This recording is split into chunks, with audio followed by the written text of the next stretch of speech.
They go last to first, and they win the NFC North.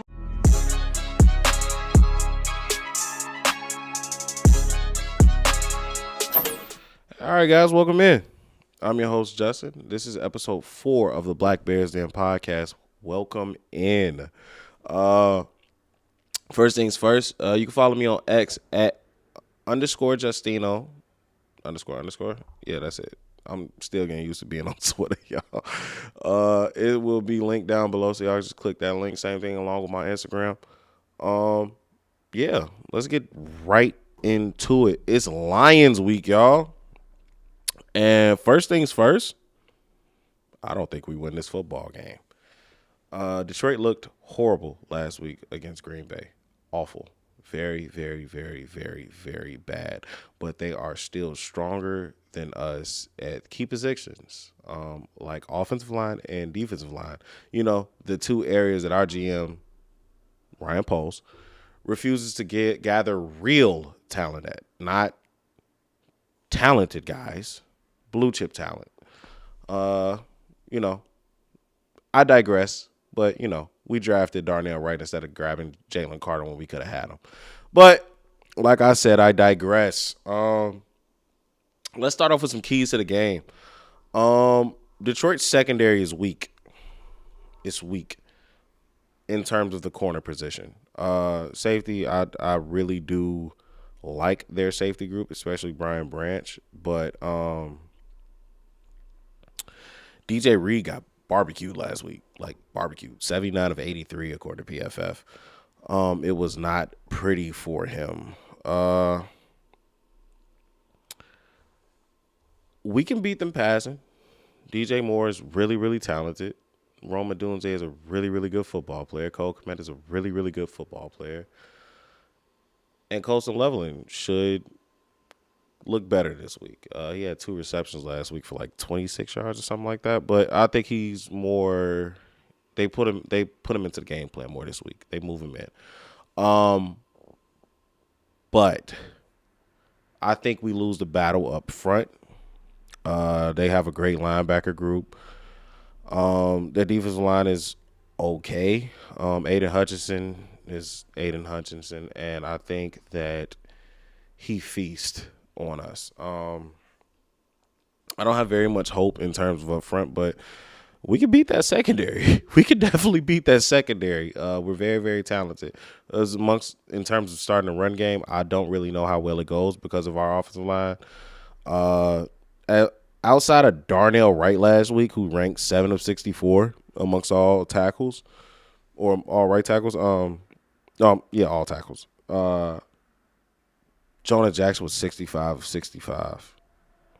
Great pickup, Ryan Poles. Beautiful pickup. Joe Tooney was 35 of 65, running a middle of the pack. Drew Dahlman, 23rd of 32.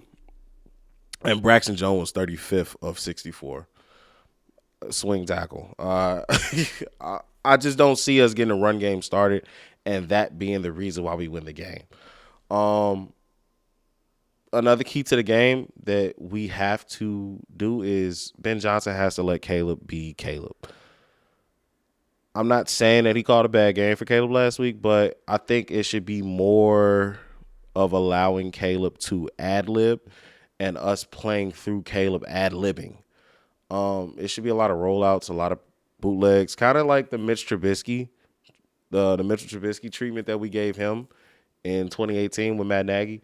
It should be a lot of that rolling out and getting the ball out quick thing. We need that to happen so that way Caleb can get comfortable. I'm not comparing Caleb to Mitchell Trubisky because he's not Mitchell. He's worlds more talented. But Caleb has to warm up.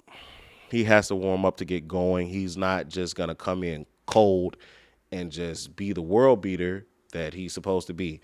Caleb still has to develop. He's a quarterback in year 2 in his 5th system, whatever you want to call it. It's different play callers. I understand last year was all Waldron's system. They kind of but there was all calling plays the way that they saw fit. They took out plays that they felt like they didn't need it. So Ben Johnson has to allow Caleb to be Caleb. And I think that's the only way we win this football game because Caleb is extremely talented. Nobody can deny the fact that Caleb is one of the best ad-libbers that we've seen in a while, especially in this Bears uniform. He's damn good. That's why y'all love Patrick Mahomes, right? Because he can ad-lib. But Patrick Mahomes can also play on time, and that's what Caleb Williams needs to develop into. Moving on.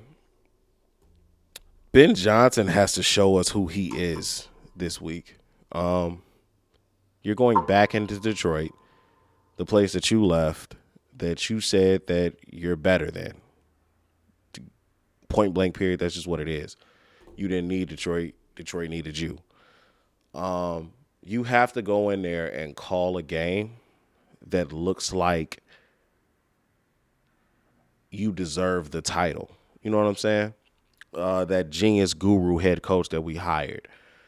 Now, I'm not saying that you have to go in there and be perfect, but you have to be better than Dan Campbell. You have to be better than those coordinators that replaced you and Aaron Glenn. We need to see what Ben Johnson is against adversity after last week because the city is out.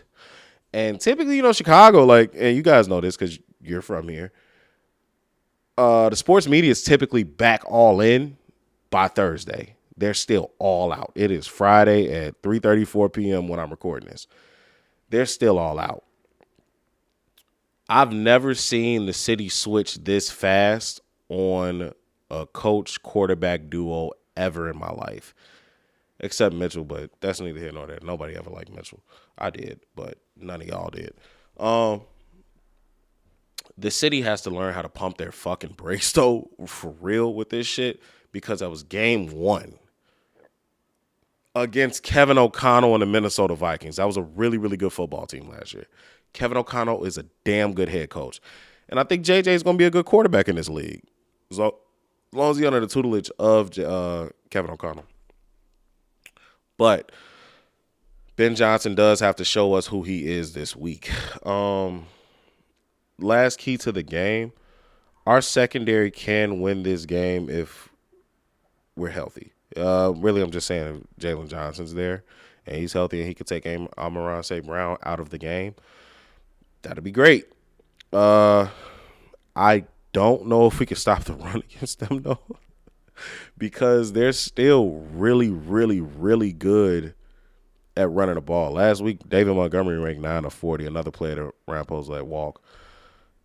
And Jahmyr Gibbs ranked 24 of 40. I think they're going to be able to get the run going on us. We're not going to be able to stop it. This is a challenge to the Bears. I hope we can stop it. I'm not saying that I'm preying on our downfall because I'm not, but I'm being very, very, very realistic about this football team. Based off of last week, this is a 6-win football team. And I know that's not what anybody was expecting this year. But, yeah, I think we can stop them. If we can somehow stop the run, they won't be able to pass the ball on us because I think our secondary is too good. I just really, really do. Jalen Johnson will be back healthy.